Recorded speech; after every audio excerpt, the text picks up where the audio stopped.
Hi, we are group 271 and today we are going to be talking to you about hand, foot and mouth disease. Hand, foot and mouth disease is a common viral illness that predominantly affects children below the age of 5. This viral disease is highly contagious as it can be easily transmitted via respiratory droplets, fecal matter, contact with blister fluid or general close contact with infected individuals. Adults as well as children can catch the virus as it is often severe and clinically atypical, resulting in severe symptoms such as a high fever, neutrophilic exotosis, intense edema, and keratinocyte necrosis. It is an airborne disease which rapidly increases the rate at which the virus can be spread to individuals. The cause of hand, foot and mouth disease is a combination of two viruses, CA16 and EVA71. These two causative agents are the most common pathogens found in humans. These viruses would cause a change in the individual's cell morphology and function, which in turn compromises the immunity of the individual, giving rise to the signs and symptoms of hand, foot and mouth disease. Common symptoms include tiny blisters in the mouth, palms of hand, buttocks and soles of feet. Common cold symptoms, fever, runny nose and sore throat are also symptoms of children with hand, foot and mouth disease. The more severe symptoms than those mentioned can be vomiting and diarrhea, but are less frequent.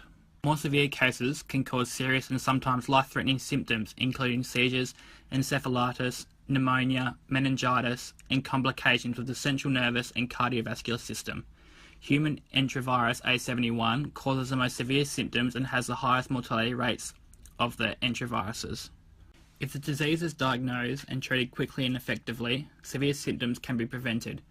Q et al. 2015 stated that since 2008, 500,000 cases of hand, foot and mouth disease have been reported, with 176 of those cases being fatal. There are no anti-hand, foot and mouth disease drugs available. Treatments advised by a doctor to patients target the symptoms rather than the disease itself. Studies have shown that using Chinese herbal medicine in conjunction with Western medicine, such as a herbal injection, speeds up the healing time of blisters in the mouth, which is an advantage for the patient. Over-the-counter drugs are available for purchase, such as topical ointments which can reduce the inflammatory response of irritated skin and ease any formation of blisters. Pain-relieving medications such as paracetamol or ibuprofen to relieve fevers and mouth sores, and lozenges to ease an aching throat. A cost-effective way of treating symptoms is keeping hydrated and avoiding sugary and acidic drinks that may cause irritation. Maintaining a good personal hygiene is another way.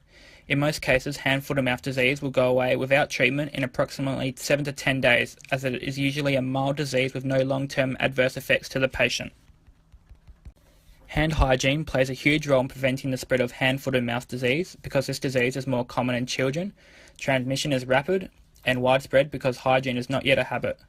Teaching children to wash their hands after using the toilet, coughing and before eating food all play an important role of minimising transmission.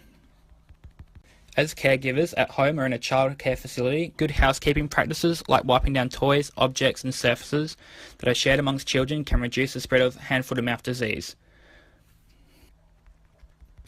A GP is an example of a healthcare professional involved in the treatment of hand, foot and mouth disease. They are the primary contact with a patient, they diagnose symptoms, provide education and prescribe appropriate medications. A pharmacist is another healthcare professional who dispenses the medications. Thank you for watching our video. I hope you learnt something on hand, foot and mouth disease. Bye.